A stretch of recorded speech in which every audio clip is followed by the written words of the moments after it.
जय हिंद स्टूडेंट्स।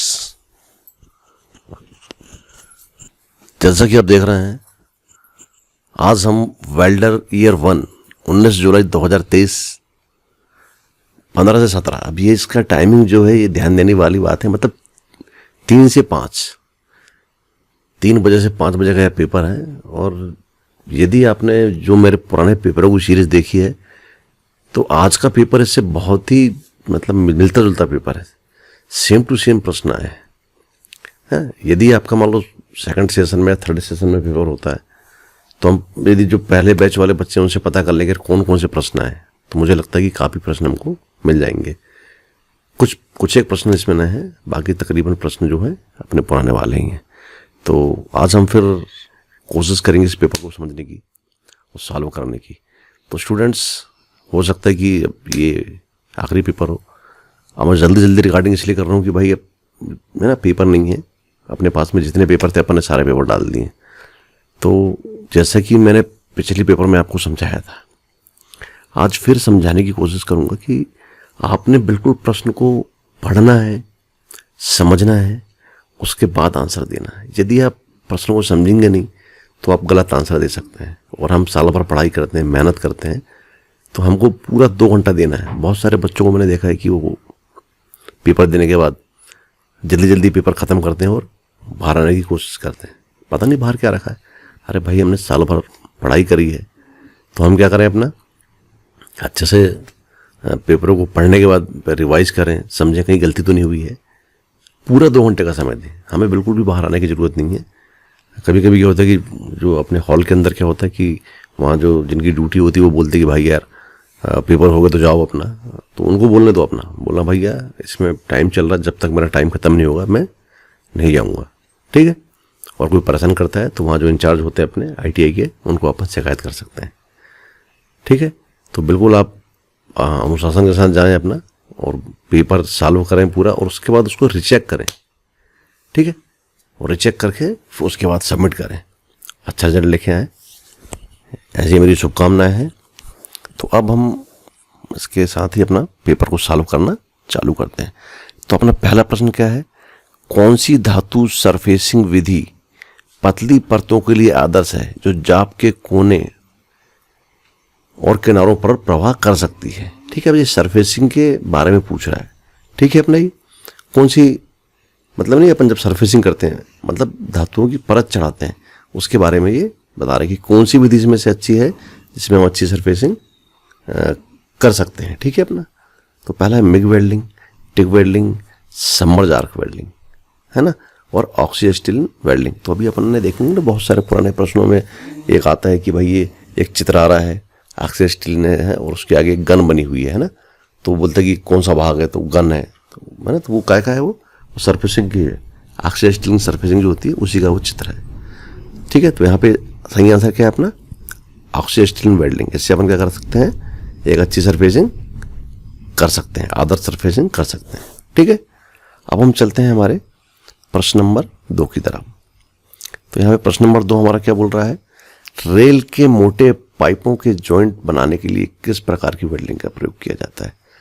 अब रेल के मोटे पाइप लिख दिया तो कंफ्यूज नहीं होना, जो रेल की पटरियाँ हैं उसको कह रहा है ये, है ना, कि रेल की पटरियों को जोड़ने के लिए किस वेल्डिंग का प्रयोग किया जाता है, हमने पढ़ा। अभी आपने रेल के मोटे पाइप लिख दिया तो इसमें आप कुछ बच्चे कंफ्यूज हो जाते हैं, है ना।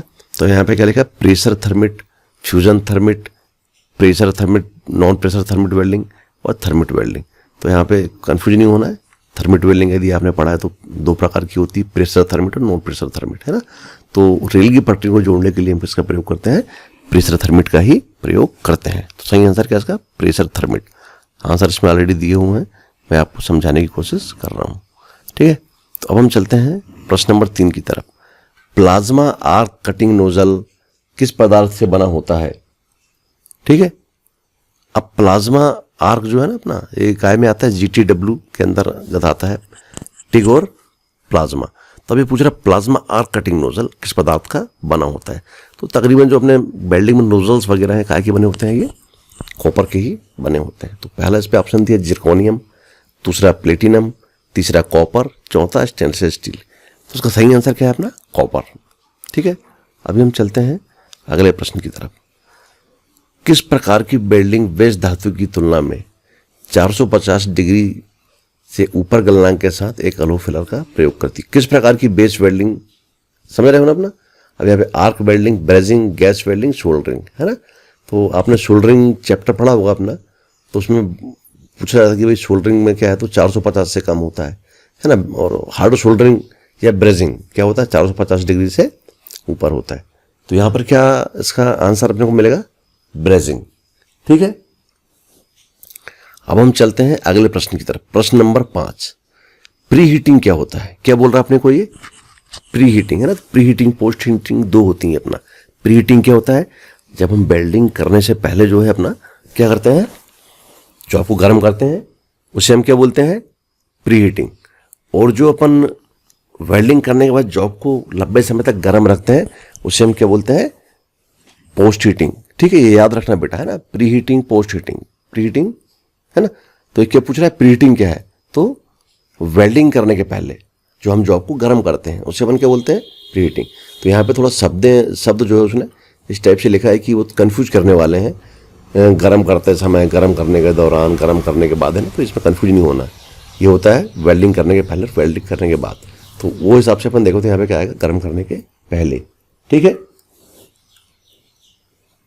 अब हम देखते हैं हमारा अगला प्रश्न। मिनट क्रे को खोजने के लिए रंगीन डाई और फ्लोरोसेंट तरल का उपयोग करके कौन सा नॉन डिस्ट्रक्टिव टेस्ट किया जाता है? ठीक है, तो यहां पर क्या है कि अब ये पूछ रहा है जो अपना एनडीटी होता है ना, अपना एनडीटी नॉन डिस्ट्रक्टिव टेस्ट, है ना। तो उसमें रंगीन डाई मतलब उसमें एक लिक्विड होता है, उसको हम क्या करते हैं? वेल्डिंग जोड़ में डाल देते हैं। अब उसमें डाल देते हैं, उसके बाद उसको पलटी करके देखते हैं। यदि वो उसमें क्रैक्स होते हैं तो लिक्विड क्या होता है? उसको पार कर जाता है और हमें पता लग जाता है कि हमारा वेल्डिंग में क्रैक है। ठीक है, तो यहाँ पे इसका पहला ऑप्शन है तरल प्रवेश परीक्षण, दूसरा रेडियोग्राफिक परीक्षण, तीसरा चुंबकीय परीक्षण, अल्ट्रासोनिक परीक्षण। यहाँ प्रश्न में ही इसने उत्तर दिया है ना, रंगीन डाई, फ्लोरोसेंट तरल। तो तरल प्रवेश परीक्षण क्या आएगा इसका अपना? इसलिए बोलते हैं कि प्रश्नों को अपन ध्यान से पढ़ें तो अपने को आंसर यही मिल जाते हैं। ठीक है, अभी हम चलते हैं आगे। टिग वेल्डिंग में शील्डिंग गैस के उपयोग के कारण वेल्ड बीड पर क्या उपस्थित नहीं होगा? देखो ये प्रश्न भी आपने पिछले प्रश्न सॉल्व करे हैं, कई बार आ चुका है।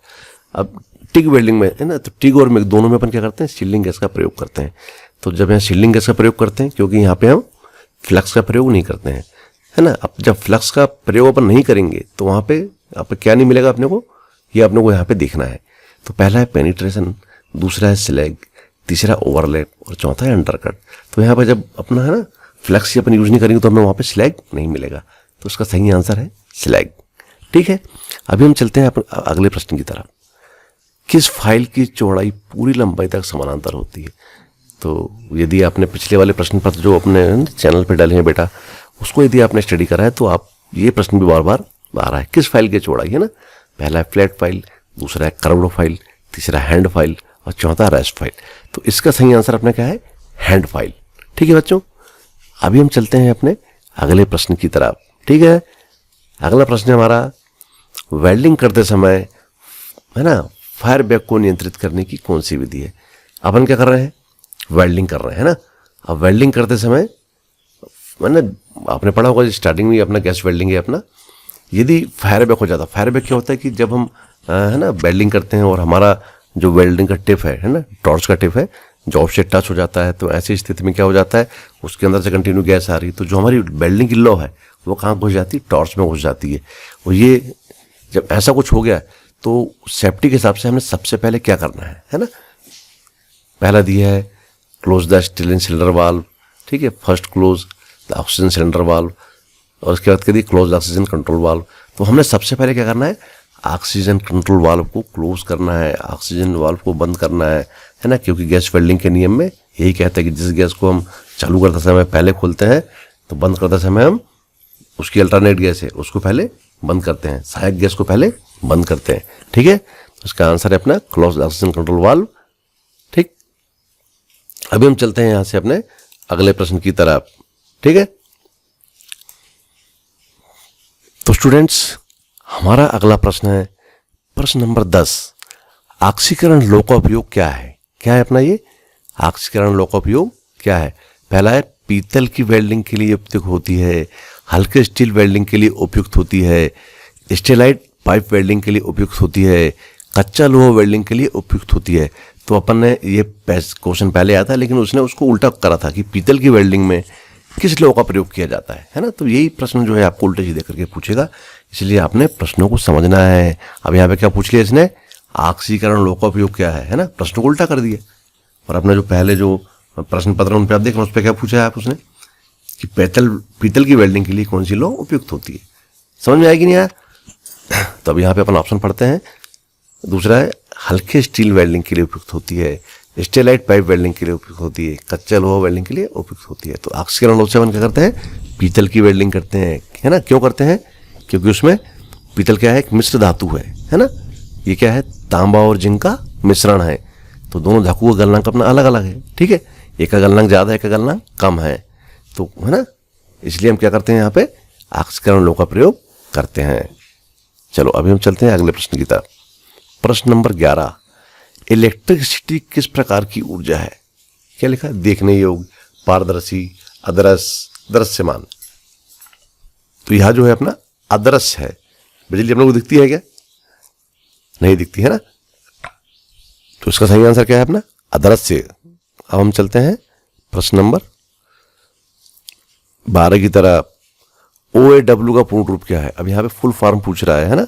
तो अपने जितने भी प्रश्न पत्र डले हैं, आप बिल्कुल ये फुल फॉर्म का एक नोट्स बना लें, उसमें देखिए है ना, जिनमें से आपको फुल फॉर्म मुझे लगता है कि एक दो फंसेंगी पक्का, ठीक है। तो यहाँ पे OAW इसका नहीं है। अब पहला दिया है ऑक्सी एयर एसिटिलीन वेल्डिंग, है ना। ऑक्सी एयर क्या बोल रहा है, ये ऑक्सीजन और एयर। फिर बोल रहा है ऑक्सी एसिटिलीन, ऑक्सीजन और एसिटिलीन गैस। फिर तीसरा बोल रहा है ऑक्सी एसिटिलीन और कोल, क्या बोल रहा है। फिर चौथा क्या दिया है, ऑक्सी एसिटिलीन हाइड्रोजन, है ना। तो ये कोई मिश्रण नहीं होता बेटा, जो अपनी गैस वेल्डिंग होती है ना, उसका लिए OAW मतलब क्या, ऑक्सी एसिटिलीन, है ना। तो यहाँ पे इसका सही ऑप्शन क्या है अपना, ऑक्सी एसिटिलीन वेल्डिंग, ठीक है। अभी हम चलते हैं हमारे प्रश्न नंबर 13 की तरफ। देखो है ना, जैसे कि मैंने पिछले प्रश्न पत्रों में बताया था कि इस बार नहीं पैटर्न चेंज किया इसने। चित्र बहुत आ रहे हैं अपने, क्या आ रहे हैं अपने कि पोर्टेबल कटिंग मशीन के एक्स भाग का नाम बताइए। तो ये तो पहले भी कई बार आ चुका है, और अब शायद आप चित्र को देखते ही बता देंगे इसके एक्स भाग का नाम क्या है। पोर्टेबल कटिंग मशीन में एक्स भाग का नाम क्या है। तो अब देखते हैं भी अपन चित्र, है ना। देखो ये अपनी पोर्टेबल मशीन दिख रही है ना। तो यहाँ पे एक कंट्रोल वाल्व दिया, क्या दिया है, एक्स भाग का नाम बताइए। तो ये जो कंट्रोल वाल्व है कौन से वाला है, तो ये अपना वर्टिकल कंट्रोल, क्या है अपना ये वर्टिकल कंट्रोल, समझ गए ना। चलो अब देखते हैं इसके ऑप्शन, वही क्षैतिज नियंत्रण, लंबवत नियंत्रण, गति नियंत्रण और पीढ़ नियंत्रण। सही आंसर क्या है इसका अपना वर्टिकल कंट्रोल, लंबवत नियंत्रण, ठीक है। अभी हम चलते हैं प्रश्न नंबर 14 की तरफ। किस प्रकार के कास्ट आयरन में उच्च कठोरता होती है, ठीक है।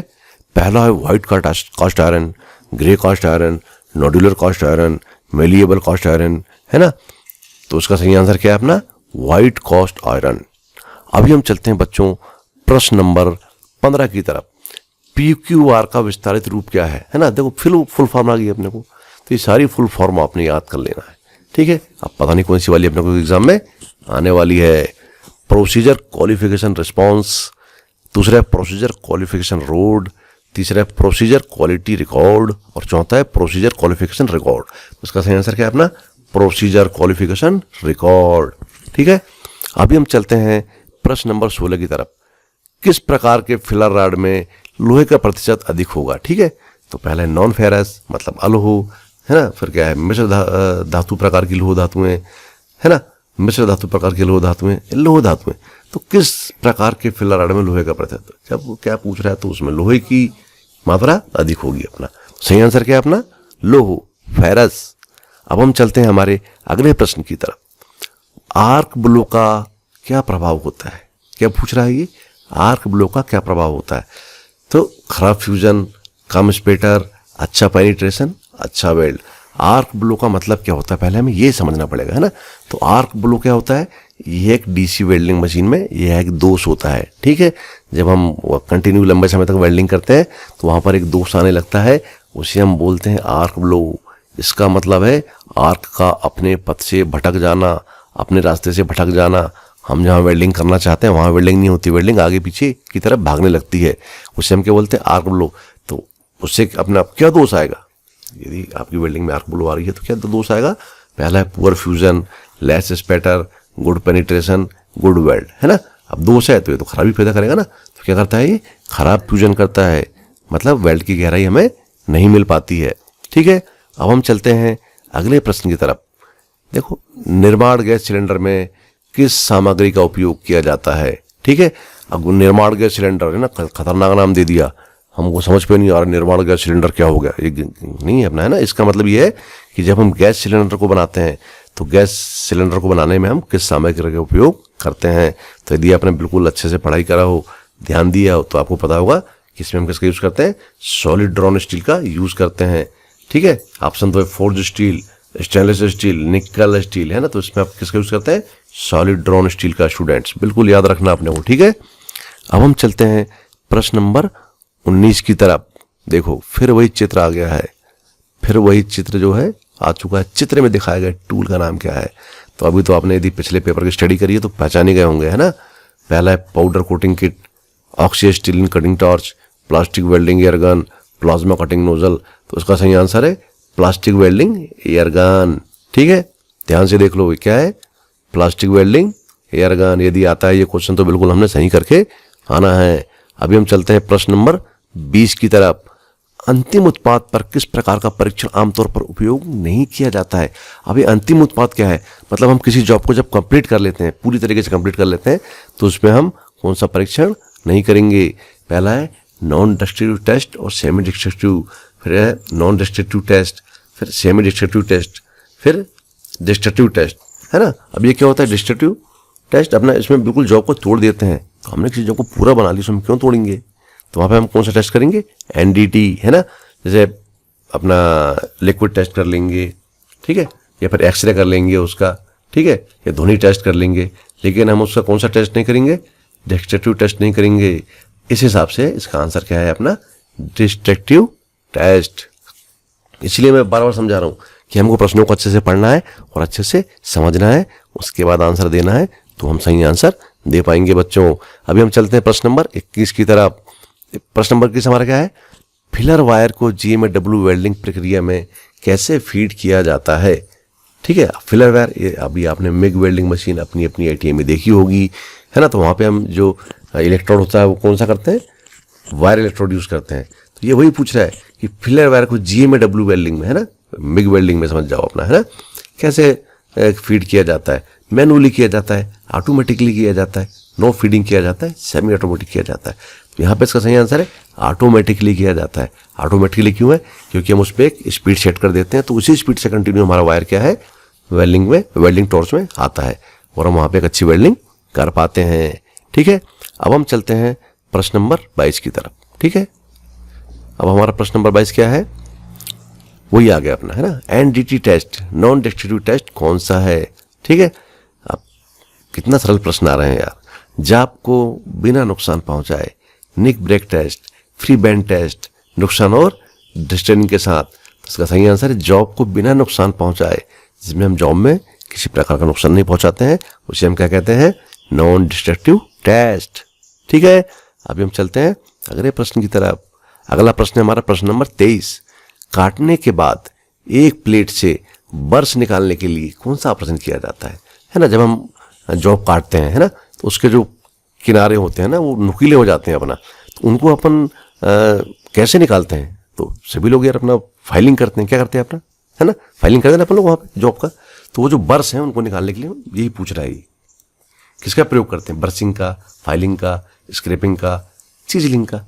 सही आंसर अपना क्या है, फाइलिंग। ठीक है, हम फाइलिंग करके बर्स को निकालते हैं। ठीक है, अभी हम चलते हैं अगले प्रश्न की तरफ। ठीक है, तो हमारा अगला प्रश्न है, GMAW प्रक्रिया का सर्वाधिक उपयोग कहाँ किया जाता है। ठीक है, पहला सीमेंट फैक्ट्री में, कंस्ट्रक्शन में, शिप बिल्डिंग में और आयरन इंडस्ट्री में। ठीक है, तो इसका सही आंसर अपने क्या है, शिप बिल्डिंग में, है ना। जब हमारा पानी के जहाज जो बनते हैं तो उनमें हमें एक बिल्कुल पेनिट्रेट वेल्डिंग चाहिए, मजबूत वेल्डिंग चाहिए, है ना। तो GMAW में क्या करता है, बिल्कुल एक पेनिट्रेट वेल्डिंग देता है, अच्छी वेल्डिंग देता है ना। तो हम किसका प्रयोग करते हैं, किसमें करते हैं, यहाँ पे शिप बिल्डिंग में, जहाज को बनाने में, पानी के जहाज जो होते हैं उनको बनाने में, है ना। अब अगला प्रश्न है प्रश्न नंबर 25। किस प्रकार के प्री हीटिंग को केवल वेल्ड किए जाने वाले भागों में किया जाता है। तो यह जो प्रश्न है, यह भी जो अपने पास अपन ने पिछले प्रश्न पर डाले हैं उसमें भी यह प्रश्न आया है ना। तो पहला है पूर्ण प्री हीटिंग, प्रत्यक्ष प्री हीटिंग, स्थानीय प्री हीटिंग, अप्रत्यक्ष प्री हीटिंग। इसका सही आंसर अपना क्या है? स्थानीय प्री हीटिंग। मतलब हम जिस स्थान पे वेल्डिंग करना हो सिर्फ उसी स्थान को प्री हीट करते हैं, इसे हम क्या कहते हैं? स्थानीय प्री हीटिंग। ठीक है, तो इसका आंसर क्या है अपना? स्थानीय प्री हीटिंग। अब हम चलते हैं अगले प्रश्न की तरफ। ऑक्सी आर्क कटिंग में किस प्रकार के इलेक्ट्रोड का उपयोग किया जाता है ना। अब ये क्या पूछ रहा है? ऑक्सी आर्क कटिंग, आर्क से हम कटिंग करते हैं, है ना। जब कटिंग करेंगे तो उसके लिए हमें क्या चाहिए, है ना? प्रेशर देना पड़ता है ना। आर्क कटिंग पूछ रहा है, अब प्रेशर तो देंगे, प्रेशर कैसे देंगे अपन, है ना। तो उसके लिए हम किसका यूज करते हैं? एयर का करते हैं। अब एयर का प्रयोग करेंगे तो उसके लिए एयर जाने के लिए क्या चाहिए अपने को? एक ट्यूब चाहिए। तो वहाँ पे हम क्या करते हैं? एक ट्यूबुलर इलेक्ट्रोड का उपयोग करते हैं। ठीक है, जो आपका इलेक्ट्रोड होता है उससे बीच में से एयर जाती है और वहाँ पे आर्क बनती है। आर्क बनेगी और तेजी से एयर जाएगी तो क्या करेगी? वहाँ पे कटिंग होती है, आर्क कटिंग। ठीक है, तो अगला ऑप्शन है कार्बन, तीसरा हाइड्रोजन, चौथा हाइड्रोजन। तो सही आंसर क्या होगा इसका? ट्यूबुलर। ध्यान से देख लो, हो सकता है कि यह प्रश्न आपको परीक्षा में आ जाए, है ना। अभी हम चलेंगे प्रश्न नंबर 27 की तरफ। कौन सी गैस हवा से भारी है ना। अब ये तो पता होना चाहिए कौन सी हल्की होती है, कौन सी भारी होती है, आपने इसको पढ़ा ही होगा। पहला कार्बन डाइऑक्साइड, दूसरा है हीलियम, तीसरा है ऑक्सीजन और चौथा है आर्गन। तो यहाँ पर जो आर्गन है इन सभी गैसों में क्या है अपना? गैस से भारी होती है। ठीक है, तो आपको आंसर मिल गया होगा। इसको भी आप ध्यान से देख लें, हो सकता है ये भी आपको आपके एग्जाम में दिखाई दे जाए। वेल्डिंग में जाप के चारों ओर वेल्ड केबल लपेटने का उद्देश्य क्या है? ठीक है, ये अपन कहाँ पे लपेटते हैं? तो अभी थोड़ी देर पहले ये प्रश्न अपना आया था, आर्क ब्लो, है ना। आर्क अपने पथ से भटक जाना। तो जब हम वेल्डिंग कर रहे हैं और हमारी आर्क अपने पथ से भटक जा रही है तो उसका इलाज हम कैसे करेंगे? तो आपने इसकी विधियां पढ़ी होंगी, इसकी 3-4 विधियां हैं। अब वो मैं आपको यहाँ पर नहीं बताऊंगा, जो यहाँ पे ऑप्शन में आया उसको देखें। आर्क की लंबाई को नियंत्रित करने के लिए, आर्क ब्लो को नियंत्रण करने के लिए, विकृति को नियंत्रण करने के लिए, आर्क की गति को नियंत्रण करने के लिए, है ना। तो आर्क ब्लो को नियंत्रण करने के लिए एक इसमें यह है कि अपन जॉब के चारों तरफ वेल्डिंग केबल को लपेट दो। तो ऐसा करके भी हम आर्क ब्लो को नियंत्रित कर सकते हैं। तो सही आंसर यहाँ पे क्या है अपना? आर्क ब्लो को नियंत्रित करने के लिए। अब हम चलते हैं अगले प्रश्न की तरफ। अब हमारा अगला प्रश्न क्या है? यदि वेल्ड को जॉब के नीचे जमा किया जाता है तो GMAW वेल्डिंग में की स्थिति क्या है? ठीक है, तो अब जॉब के नीचे, है ना। तो जॉब के नीचे आप देख लो, एक प्लेट को ले लो। तो अपन जो वेल्डिंग करते हैं जॉब के ऊपर ही करते हैं, नीचे तो करते नहीं है ना अपना।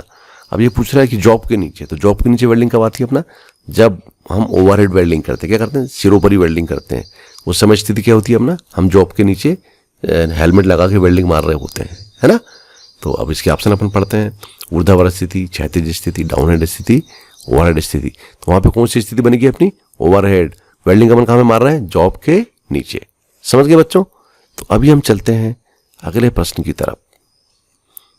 आसान वेल्डिंग के लिए कौन सी स्थिति लाभप्रद है? कितने सरल प्रश्न दे रहा है यार ये, है ना। जिसको ये पेपर मिला होगा वो तो बिल्कुल धन्य हो गया होगा। आसान वेल्डिंग के लिए कौन सी स्थिति लाभप्रद है? अभी जब वेल्डर करता है तो उसको आसान वेल्डिंग कौन सी पोजीशन में कर पाएगा वो? हॉरिजॉन्टल। आसान तो खैर साहब जो वेल्डर के लिए सभी पोजीशन आसान होती है, लेकिन एक जो नॉर्मल वेल्डर है उसके लिए आसान पोजीशन कौन सी होगी? Horizontal, overhead, flat, vertical. तो सबसे अच्छी स्थिति कौन सी होती है? फ्लैट, समतल। ठीक है, अब हम चलते हैं अगले प्रश्न की तरफ। ठीक है, यदि एक ही लेवल में 2 मेंबर को वेल्ड किया जाता है तो जॉइंट का नाम क्या है? देखो यहाँ पे ने कंफ्यूज कर दिया है ना। एक ही लेवल में 2 मेंबर, ऐसी भाषा, कौन सी भाषा है यार ये, है ना। लेकिन यहाँ पे अपने को घबराना नहीं है, 2-3 बार पढ़ना प्रश्न को। यदि एक ही लेवल में 2 मेंबर को वेल्ड किया जाता है तो जॉइंट का नाम होगा। नहीं समझ पे आता इंग्लिश पढ़ लेना है। What is the name of joint if 2 member welded in the same plane? Same plane, plane मतलब आमने सामने रख के, प्लेन एक जगह में 2 प्लेटों को रख के वेल्ड कौन सा करते हैं? तो सिंपल सा यहाँ पे अपने को दिमाग लगाना है तो आपको आंसर मिल जाएगा। T joint, H joint, lap joint, butt joint, है ना। तो आमने सामने रख के, है ना, सेम प्लेन पे, है ना। तो क्या आएगा अपना इसका आंसर? Butt joint. क्या आएगा बच्चों? बट जॉइंट आएगा। ठीक है, अब हम चलते हैं अगले प्रश्न की तरफ। प्रश्न नंबर 32, है ना। यह प्रश्न भी पहले आ चुका है। तो वहां पर उसने क्या किया था? सिंबल दिया था। यहाँ पे सिंबल नहीं दिया। क्या का सिंबल? डाया का सिंबल, है ना। 3.15 mm मोटी दीवार के साथ 50 mm व्यास वाली पाइप वेल्डिंग के लिए उपयुक्त नोजल का आकार क्या है। ठीक है, तो ये पाइप वेल्डिंग का क्वेश्चन है कि यदि हम, है ना, 3.15 mm जो डाया वाला जो पाइप है उसमें जब हम गैस वेल्डिंग करेंगे, यहाँ पे कौन सा भाई नोजल मतलब गैस वेल्डिंग का पूछ रहा है, तो हम जो नोजल का साइज क्या लेंगे। ठीक है अपना, तो जो अपना क्या होता है कि लोहे की पाइप की जो मोटाई होती है उसके हिसाब से हम क्या करते हैं, नोजल का चयन करते हैं।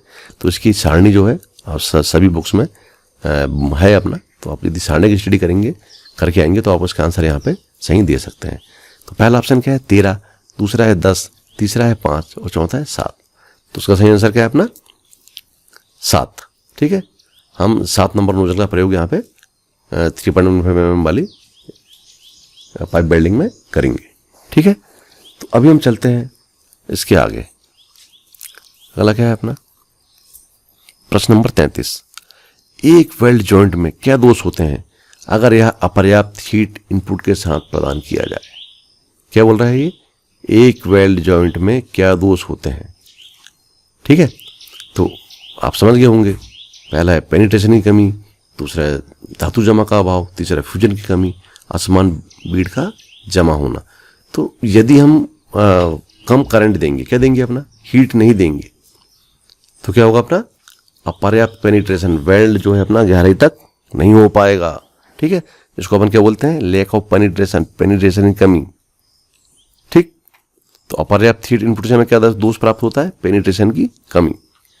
अब हम चलते हैं अगले प्रश्न की तरफ। प्रश्न नंबर 34। पूर्व सेटिंग का कौन सा कोण क्षैतिज एकल वी बट जॉइंट मेटल की मोटाई 10 mm और रूट गैप 2 mm पर विरूपण की कमी पूरी करे। ठीक है, तो क्या बोल रहा है ये, हमने कौन सा कोण, क्षैतिज कोण है ना, वी बट जॉइंट में करना है यहाँ पे अपना। ठीक है, पहला है 178 डिग्री, दूसरा है 183 डिग्री, तीसरा है 173 डिग्री। तो इसका सही आंसर अपना क्या है 183 डिग्री। क्या अपना, ये प्रश्न देख लो आप, है ना, ये नया सा दिख रहा है, तो यहाँ पे घबराना नहीं है, टेंशन नहीं लेना है। अपन ने इतने सारे पेपर डालने हैं, इसका मतलब यही है कि जिन बच्चों को कुछ प्रश्न समझ पे नहीं आ रहे वो बार बार देखें, तो उनके माइंड में बैठ जाएगा कि इसका आंसर ये है। यदि वो क्वेश्चन आता है तो उसका आंसर वो सही तरीके से दे सकता है। तो यहाँ पे आंसर क्या है अपना 183 डिग्री। अभी हम चलते हैं प्रश्न नंबर 35 की तरफ। कितने प्रकार के सोल्डरिंग को वर्गीकृत किया जा सकता है। ठीक है, कितने प्रकार के सोल्डरिंग को वर्गीकृत किया जा सकता है। बड़ी खतरनाक हिंदी लिख दिया इसने। How many types of soldering can be classified, classified किया जा सकता। तो यार सोल्डरिंग दो ही प्रकार की है अपना, नरम सोल्डरिंग और हार्ड सोल्डरिंग, 450 से नीचे और 450 से ऊपर। ठीक है, यदि आपने अच्छे से ये चैप्टर पढ़ा है तो बिल्कुल आप इसका आसानी से उत्तर दे सकते हैं। Option A 4, option 2 3, option 3 2, option 4 5। तो इसका सही आंसर क्या है अपना 2, है ना, नरम सोल्डरिंग और हार्ड सोल्डरिंग। ठीक है स्टूडेंट्स, अब हम चलते हैं अगले प्रश्न की तरफ। फिर आ गया है चित्र में किस प्रकार की टार्च दिखाई गई है। तो यदि आपने GTW चैप्टर पढ़ा है ना, टिक वेल्डिंग पढ़ा है, तो वहां पे आपने चित्र देखे होंगे 2, है ना। जैसे भी ये दिख रही है अपनी के सामने, है ना, ये कौन सी होगी अपनी एयर कूल्ड, और जिसमें नहीं है ये टॉर्च दी है और पीछे 2-3 पाइप से निकले हुए पाइप्स, है ना, तो वो कौन सी हो जाएगी अपना वाटर कूल्ड। ठीक है, तो बिल्कुल चित्र ध्यान से देखना है। इस प्रकार की टॉर्च आती है तो आपने बिल्कुल एयर कूल्ड में टिक करना है, और वो इसके सामने पीछे पाइप्स वगैरह लगे हैं तो क्या आएगी अपनी वाटर कूल्ड टॉर्च आएगी। तो यहाँ पे अभी अपन ऑप्शन देखते हैं इसके, एयर कूल्ड, ऑयल कूल्ड, ठीक है, वाटर कूल्ड, गैस कूल्ड, है ना। तो गैस कूल्ड तो होती नहीं है, या ना ऑयल कूल्ड होता है। 2 ही प्रकार की कूलिंग होती है, एयर कूल्ड और वाटर कूल्ड। तो ये अपनी कौन सी है एयर कूल्ड। अब ध्यान रखना कहीं आपको वाटर कूल्ड ना जाए। यदि इस प्रकार की टार्च और साथ में 2-3 पाइप्स बने हुए हैं तो समझ जाना वो वाटर कूल्ड है। ठीक है अपना। अब हम चलते हैं आगे। प्रश्न नंबर 37। 6 mm मोटी पाइप वेल्डिंग की एज को बनाने के लिए बेवल कोण क्या होना चाहिए।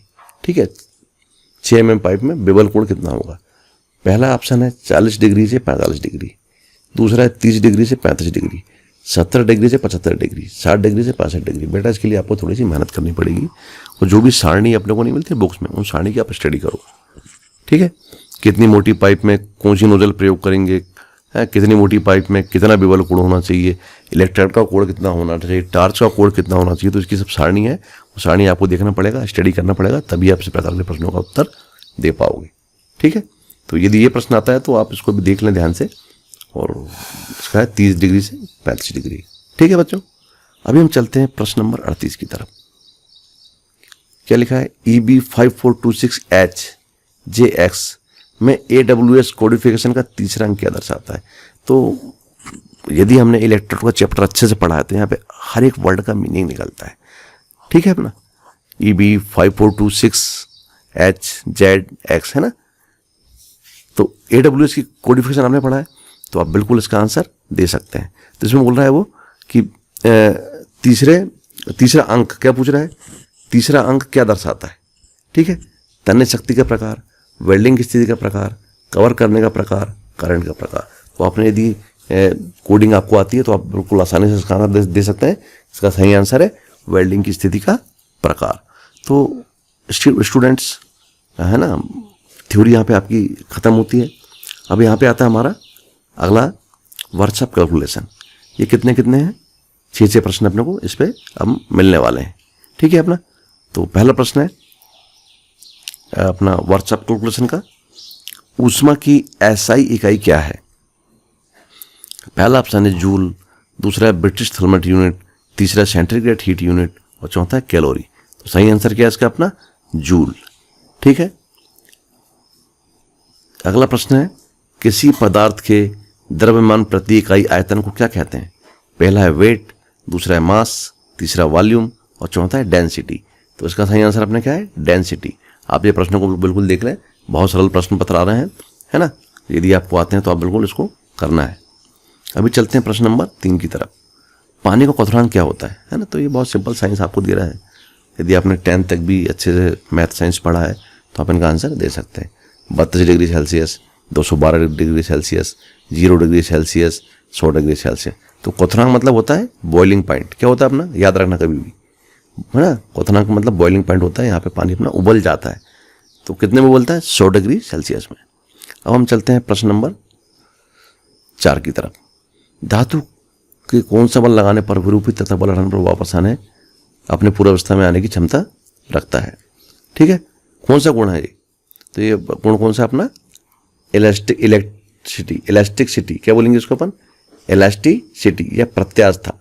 ठीक है, टेंसिटी, मेलिबिलिटी, सुगठता, प्लास्टिसिटी, है ना। तो सही आंसर है इलास्टिसिटी। जो नहीं, इलास्टिक आपने सुना होगा, जो अपन है ना कपड़े पहनते हैं तो उसमें इलास्टिक लगी होती है, उसको अपन खींच दो तो फैल जाती है और छोड़ दो तो वापस अपनी स्थिति में आ जाती है। तो वही गुण है अपना। ठीक है, इलास्टिसिटी।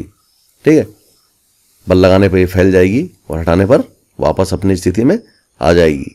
ठीक है, जैसे आपने देखा होगा आपकी बाइक में नहीं स्प्रिंग लगी होती है, साइकिल में स्प्रिंग लगी होती है, बल लगाने पे फैल जाती है और हटाने पे वापस अपनी पूर्वावस्था में आ जाती है।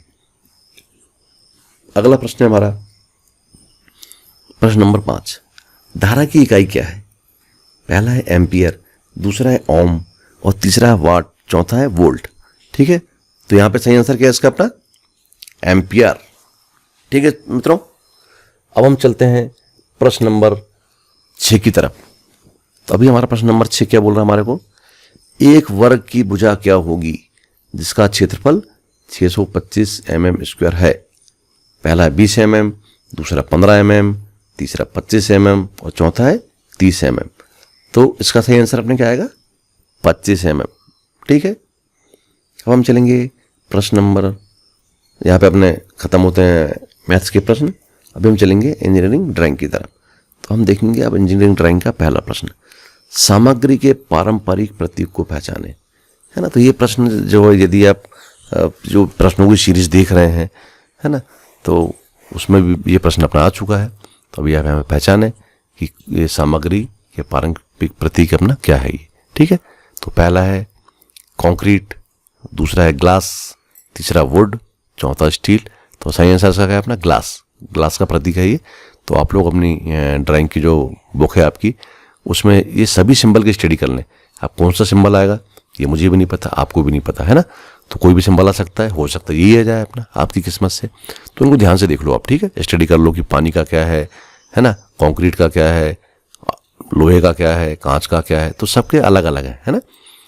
अब देखो अगला फिर आ गया identified line B, line B को पहचाना है ना। तो अब यहाँ पे देखो जो बच्चे ने ड्राइंग नहीं पढ़ी है तो उनका दिमाग खराब हो जाएगा, यार क्या चित्र आ गया है, यहाँ पे लाइन बी क्या है ना। तो यदि आपने ड्राइंग पढ़ा है तो वहाँ पे लाइन भी पढ़ी होंगी अपना। तो यहाँ पे देखो लिखा है ए बी सी, यहाँ पे लाइनें दिख रही है अपने को, एक सी लाइन दिख रही है ना, एक ए दिख रही, ए की लाइन दिख रही है, और एक ई की लाइन दिख रही है, और एक बी की लाइन दिख रही है।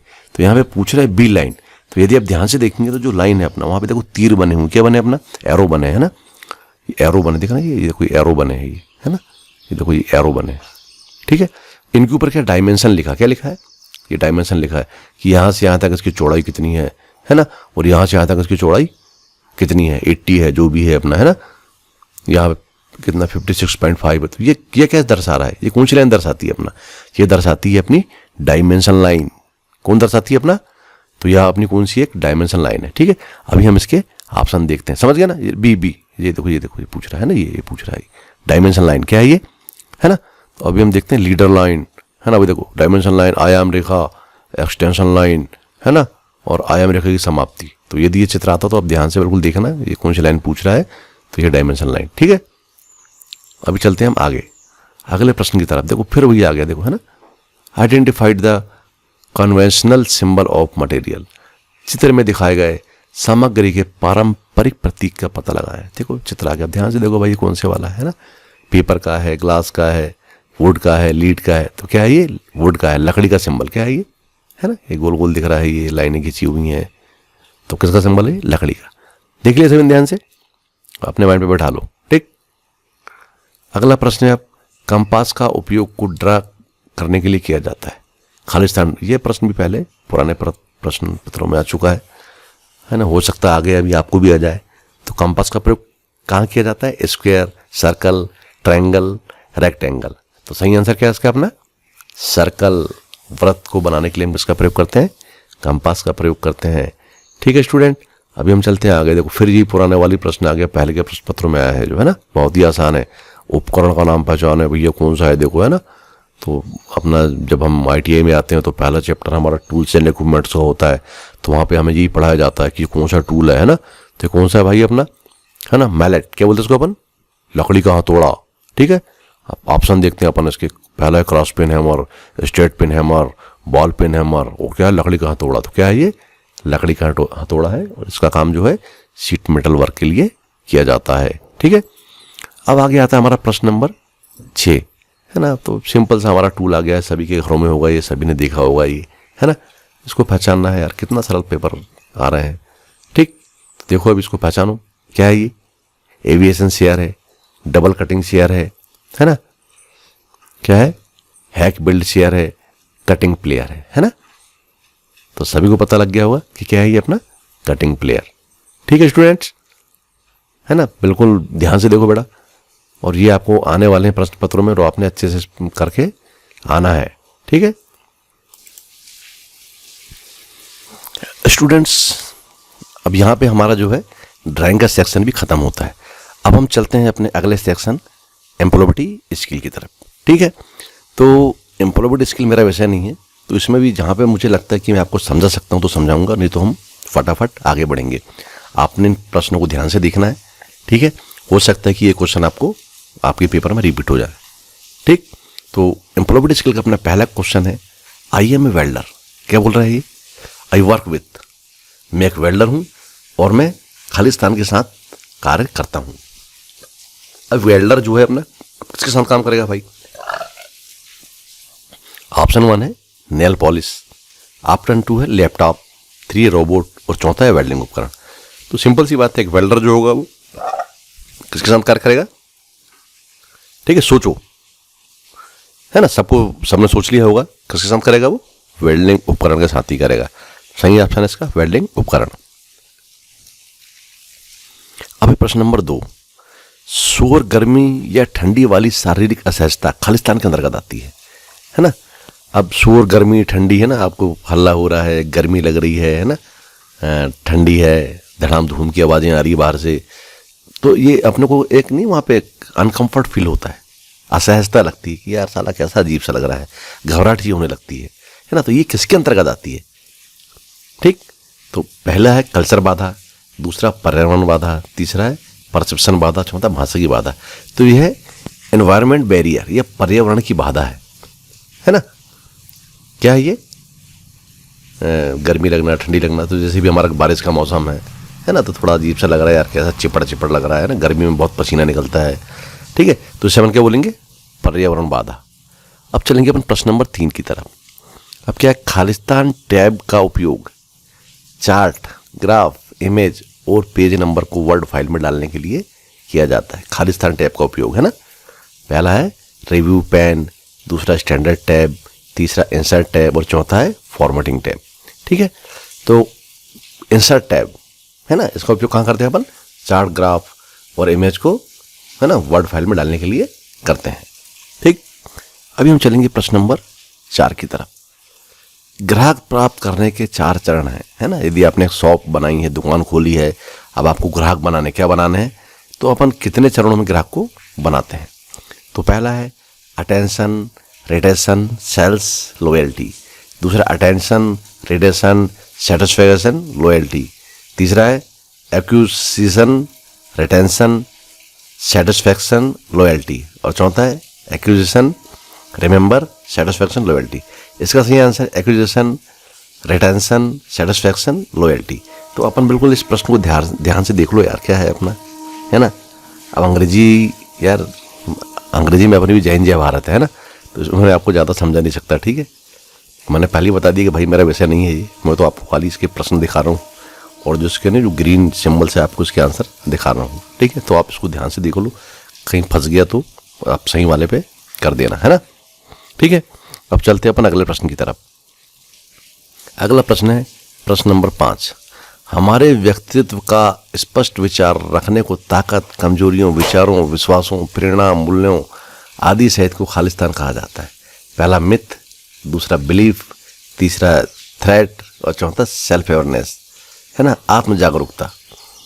तो यहाँ पे आंसर क्या है अपना? आत्म जागरूकता। अब ये प्रश्न नंबर 6। प्रश्न का उत्तर देने का एक अच्छा तरीका है to conclude, yes, let's start, to sum up, but don't you think, है ना। तो सही आंसर है यस, लेट्स स्टार्ट। अगला प्रश्न है हमारा प्रश्न नंबर 7। शब्दों के निम्नलिखित सेट को सार्थक वाक्य में फिर से व्यवस्थित करें। She worked as a school teacher, she teacher worked as a school, worked she as a school teacher और school worked as a she teacher, है ना। तो इसका जो आंसर उस पर दिख ही रहा है भाई, she worked as a school teacher, है ना। तो देख लो ध्यान से, कहीं ये भी आ गया तो फिर कंफ्यूजन नहीं होना, बिल्कुल अपने को क्या कर देना है, she worked as a school teacher. ठीक है, अब यहाँ पे अगला है the explain of RAM is, RAM का विस्तार है। अब रैम का विस्तार क्या है? Read access memory, read octet machine, random access machine, random access memory. सही आंसर क्या है इसका अपना? रैम का क्या है? Random access memory.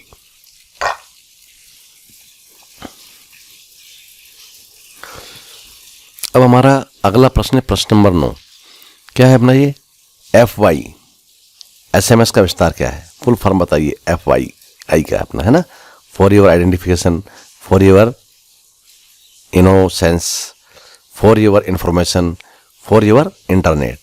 तो आप FY का क्या है? For your information.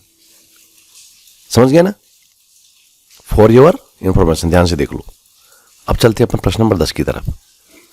Khalistan manufacturing में प्रमुख परिवर्तन होते हैं, है ना। ये प्रश्न पहले भी आपको कई बार आ चुका है जैसे प्रश्न पत्रों में जो अपने डाले हैं, उनमें ये 2-3 बार रिपीट हुआ है। तो ध्यान से देखो उसको अपन, है ना। खालिस्तान मैन्युफैक्चरिंग में प्रमुख परिवर्तन होते हैं। पहला है जल क्रांति, उद्योग क्रांति, हरित क्रांति, खाद्य क्रांति। ये प्रश्न आता तो बिल्कुल आप याद कर लो। उद्योग क्रांति, मैन्युफैक्चरिंग में परिवर्तन कहाँ पे होंगे? उद्योगों में होंगे। तो इसका आंसर क्या आएगा? उद्योग क्रांति। प्रश्न नंबर 11। जब कोई थैंक यू कहता है ना, तो हमें जवाब देना चाहिए, है ना। हमने कोई काम किया, अच्छा काम किया, तो हमको नहीं सामने वाला थैंक यू, है ना, लगा थैंक यू सर, तो हमें क्या बोलना है? वेलकम। क्या बोलना है? यू आर वेलकम, आपका स्वागत है। हाउ आर यू नहीं बोलना है, बाय बाय नहीं बोलना है, थैंक यू नहीं बोलना है ना। बहुत से मतलब हिंदुस्तानी आदमी हैं, इतना आइडिया है नहीं, तो किसी ने थैंक यू बोला, अपना बाबा उसको भी थैंक यू बोलते थे, क्या करते हैं अपना, है ना। तो ये नहीं है, अपने क्या बोलना है, यू आर वेलकम। ठीक है, यदि कोई आपको थैंक यू कहता है तो उसको क्या बोलना है, यू आर वेलकम। अभी चलते हैं हम प्रश्न नंबर 12 की तरफ। कौन एक इनपुट डिवाइस है। कंप्यूटर आपने पढ़ा होगा, है ना, आपके जो प्रॉपर्टी के सर उन्होंने पढ़ाया होगा कंप्यूटर क्या है, तो उसमें आपको पढ़ाया होगा इनपुट डिवाइस क्या होते हैं, आउटपुट डिवाइस क्या होते हैं। तो यहाँ पे पूछ रहे कि कौन सा एक इनपुट डिवाइस है, मतलब अपन कंप्यूटर में जानकारी इन करते हैं, तो प्रिंटर से इन करते हैं, स्पीकर से इन करते हैं, मॉनिटर से इन करते हैं, जॉयस्टिक से इन करते हैं। तो जॉयस्टिक क्या है, इससे आप गेम वगैरह खेलते हैं, तो गेम के लिए सिग्नलिंग नहीं है, लेफ्ट जाना, राइट जाना, आगे जाना, ब्रेक मारना, कंट्रोल करना, वो अपन जॉयस्टिक से करते हैं। तो उससे अपन इनपुट करते हैं, क्या करते हैं अपना, है ना। वो प्रिंटर से तो अपन आउटपुट लेते हैं, स्पीकर से भी अपन अपने गाने साउंड अपने बाहर निकलते हैं, तो वो भी आउटपुट हो गया अपना। ठीक है, मॉनिटर तो नहीं है अपना, तो सही आंसर क्या आएगा इसका अपना, जॉयस्टिक। ठीक है, यदि ये प्रश्न आता है तो उसको ध्यान से देख लो, गड़बड़ नहीं करना है। ठीक, अभी हम चलते हैं प्रश्न नंबर 13 की तरफ। कौन सा सकारात्मक दृष्टिकोण का परिणाम नहीं है। पहला है क्रिएटिविटी, दूसरा है बोर्डम, तीसरा है उत्साह, चौथा है समस्या को सुलझाने के लिए, है ना। तो कौन सा सकारात्मक दृष्टिकोण का परिणाम नहीं है, तो उसका क्या आएगा, उदासी। प्रश्न को पढ़ो, परिणाम नहीं है, क्या बोल रहा है ये, परिणाम है तो फिर दूसरा आएगा अपना वही, है ना। लेकिन क्या पूछा, परिणाम नहीं है, तो क्या आएगा इस पर, उदासी। ध्यान से पढ़ना समझना तो आपको आंसर मिल जाएगा। और दिमाग काम नहीं करता तो बिल्कुल ध्यान से देख लो अपना कि यार यही वाला है, तो मैंने कहाँ पे इसी में क्लिक करना, यदि ये वाला आ गया तो उदासी में करना, भाई ये वाला प्रश्न आ गया तो, है ना। तो बार बार यदि आप इसको देखेंगे तो आपको ये आपके माइंड में बैठ जाएगा। ठीक है, कोई क्वेश्चन समझ पे नहीं आता है तो उसको हमको क्या करना है, बार बार देखना है। अभी समय है हमारे पास में, अभी सर पे एग्जाम नहीं है, अभी हमारे पास 15 से 20 दिन का टाइम है, तो अभी हम तैयारी कर सकते हैं। कुछ नहीं करना आपने, पुराने प्रश्न पत्रों को देखो, यदि आपने पूरे प्रश्न पत्र देख लिए तो भी आप, है ना, 60 से 70% नंबर ला सकते हैं। इनमें से बहुत सारे क्वेश्चन आपको आएंगे, देख लेना अपना, है ना। तो ध्यान से देख लो जहाँ पे समझ पे नहीं आ रहा है, इसीलिए अपन प्रश्न पत्र यहाँ पे डाल रहे हैं। ठीक, अब चलते हैं प्रश्न नंबर 14 की तरफ। पहली औद्योगिक क्रांति की शुरुआत डैश डैश डैश। 21वीं शताब्दी, 18वीं शताब्दी, 20वीं शताब्दी, 19वीं शताब्दी। क्या बोल रहा, पहली औद्योगिक क्रांति, तो ये कब हुई थी अपना, उद्योगों की शुरुआत कब हुई थी अपना, है ना। तो ये हुई थी अपनी 18वीं शताब्दी में। कब हुई थी अपना, 18th सेंचुरी में। तो सही आंसर क्या है इसका, 18th सेंचुरी। ठीक, ध्यान से देख लो, पहली औद्योगिक क्रांति की शुरुआत, बहुत ही बढ़िया क्वेश्चन है ये। अगला है पिनिस। अब फिर पूछ लिया फुल फॉर्म, पिन का फुल फॉर्म क्या है। ठीक है, पहला है प्रोफेशनल आइडेंटिफिकेशन नंबर, दूसरा है पर्सनल आइडेंटिफिकेशन नंबर, तीसरा है पर्सनल इनकम नंबर, चौथा है प्रोफेशनल इनकम नंबर। तो पिन का मतलब क्या होता है, पर्सनल आइडेंटिफिकेशन नंबर। ठीक है, ध्यान से देखने से ये भी आपको रिपीट हो सकता है, और बहुत बढ़िया प्रश्न है ये। पिन, हमको नॉलेज होना चाहिए यार, बोलते हैं ना अपना पिन बताओ, ये पिन वो पिन, है ना।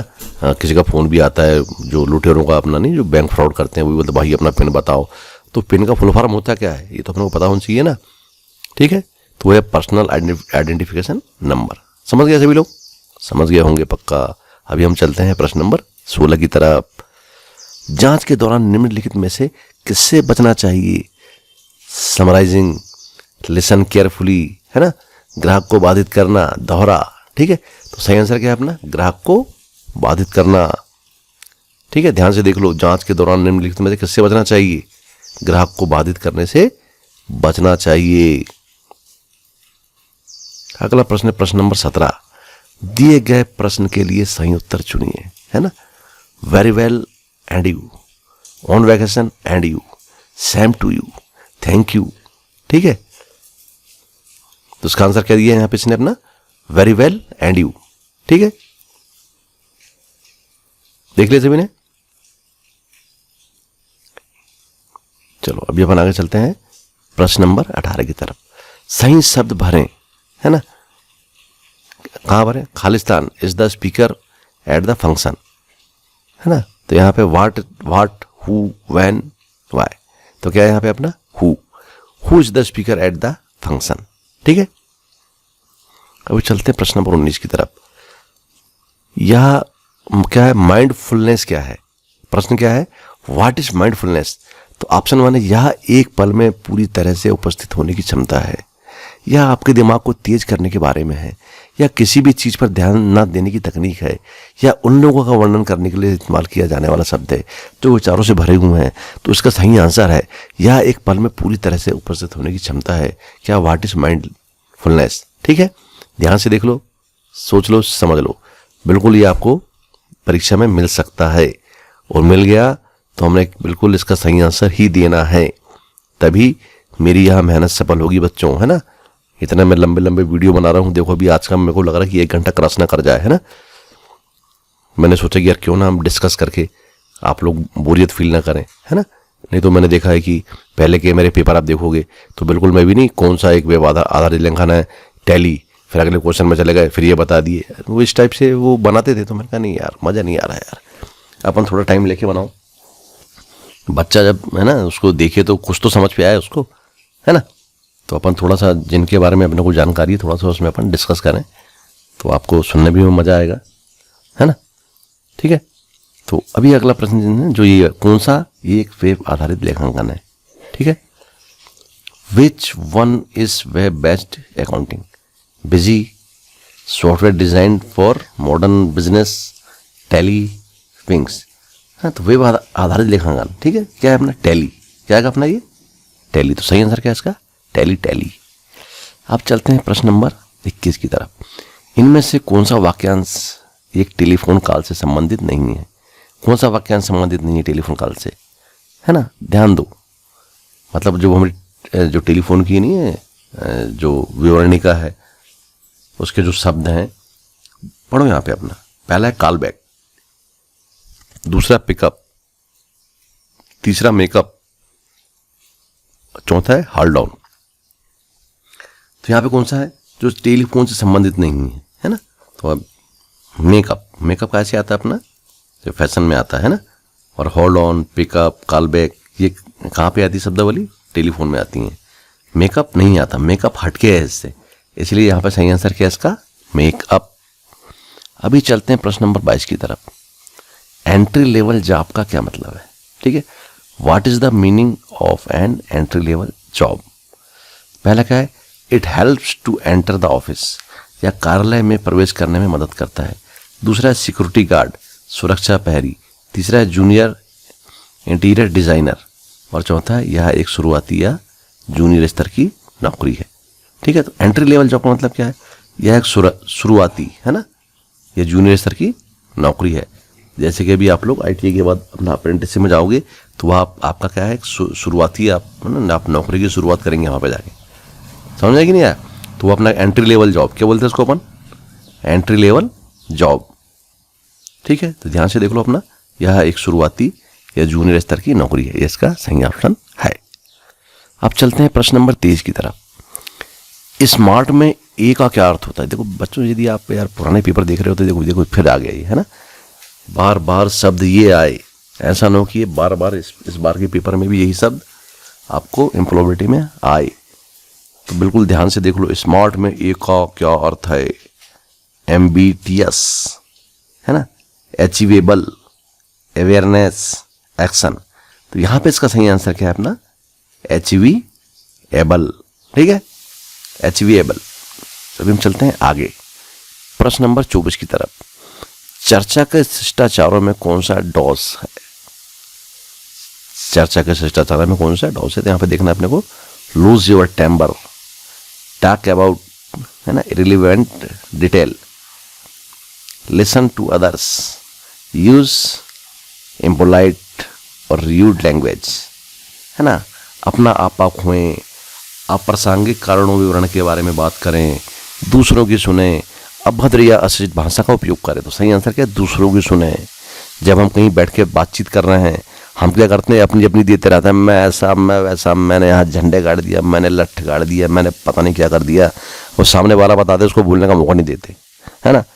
वो अपन बोलते कि मैं ही महान हूँ भाई, बाकी सब ऐसे ही है, अपना क्या है।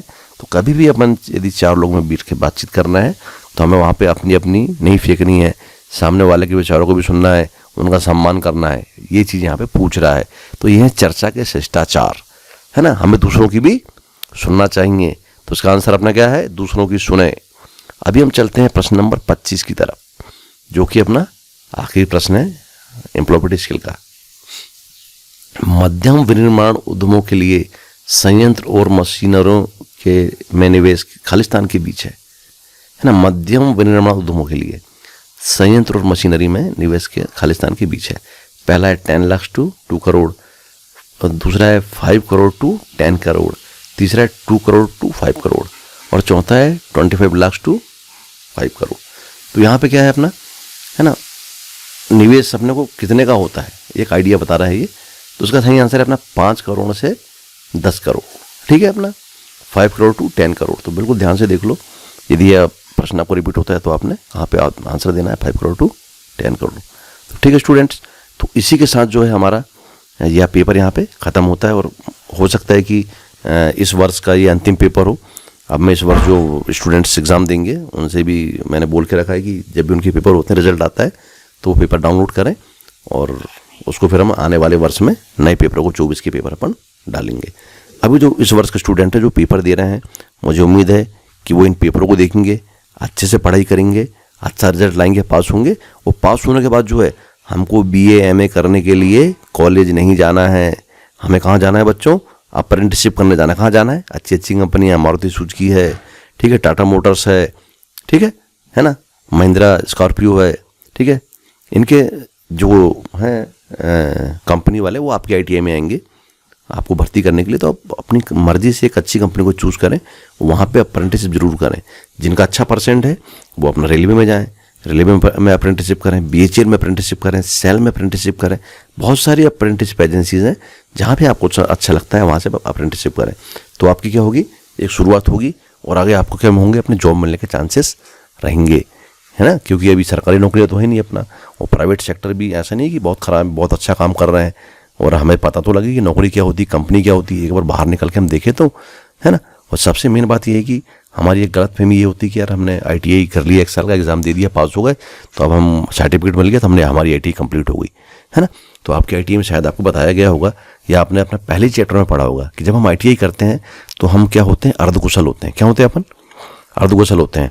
और हमको यहाँ से जो सर्टिफिकेट मिलता है वो मिलता है NTC, इसका मतलब होता है नेशनल ट्रेड सर्टिफिकेट। तो हम हाफ स्किल्ड होते हैं, है ना, अर्धकुशल होते हैं। तो हमारा सर्टिफिकेट जो है ये बहुत सारी जो कंपनियां हैं वो अर्धकुशल को एक्सेप्ट नहीं करती हैं। जब भर्तियाँ खुलती हैं तो वो बोलती है भाई NSC लाओ। NSC का होता है नेशनल अप्रेंटिसशिप सर्टिफिकेट। ये है हमारा ITI का दूसरा चरण, है ना। हमने 1 साल ITI कर लिया, अब हमको अगले स्टेप में जाना है, अप्रेंटिसशिप करना है। उसके बाद हम बनेंगे स्किल्ड, कुशल बन जाएंगे। अब हम किसी भी भर्ती में अप्लाई कर सकते हैं, कंपटीशन कर सकते हैं। तो हमने, है ना, ITI करके बिल्कुल अगले चरण में जाना है, बेटा अप्रेंटिसशिप करना है। और उसके बाद हमको जहाँ भी वैकेंसियाँ निकलती हैं उसके लिए हमको फाइट करना है और अच्छी जॉब प्राप्त करना है। तो, है ना, मेरी बातें शायद आपको समझ पे आ गई होंगी। तो बिल्कुल आप अच्छे से पढ़ाई करें। और मैं ये नहीं बोलता कि आप सिर्फ मेरी पेपर देखें, बहुत सारे जो हमारे टीचर्स हैं और बहुत सारे जागरूक लोगों जिन्होंने जो है अपने YouTube में अपने पुराने पेपर डाले हैं, आप सभी के पेपर देखें, है ना। अब जैसे यहाँ पे बहुत सारे क्वेश्चन नहीं बताया मैंने कि पिछले पेपर में यार ये क्वेश्चन आया था, पिछले पेपर में ये क्वेश्चन आया था, है ना। तो कुछ क्वेश्चन बार बार आ रहे हैं, तो हो सकता है वो आने वाले आपके प्रश्न पत्र में भी आ जाए। वो इंपॉर्टेंट क्वेश्चन है एम्प्लॉयबिलिटी के, मैथ्स के, अपना थ्योरी के। तो बिल्कुल आप देखें और नोट्स बनाएं, एक कॉपी लेके बैठे, बढ़िया नोट्स बनाएं और नोट करके स्टडी करें। सुबह जल्दी उठ जाओ अभी, है ना, पढ़ाई करो, शॉर्ट्स वगैरह फालतू वीडियो मत देखो अभी, क्योंकि हमारे एग्जाम्स आने वाली है। तैयारी करो मन लगा के, ठीक है। तो यही मैं चाहता हूँ आप लोग अच्छे से पढ़ें, पास हों, ठीक है। तो जो मैंने सोचा है इतने पेपर में कहाँ से बुला रहा हूँ और इसमें डाल रहा हूँ, तो मेरा पर्पस पूरा हो जाए, आप लोग सक्सेस हों और सभी अच्छी अच्छी जॉब प्राप्त करें। तो अब मैं फिर इसके साथ ही यहाँ पे अपना, है ना, अब विदाई लेना चाहता हूँ आप लोगों से। तो बिल्कुल मैं उम्मीद करूँगा कि आप लोग पढ़ेंगे, अच्छे नंबर से पास होंगे, ठीक है।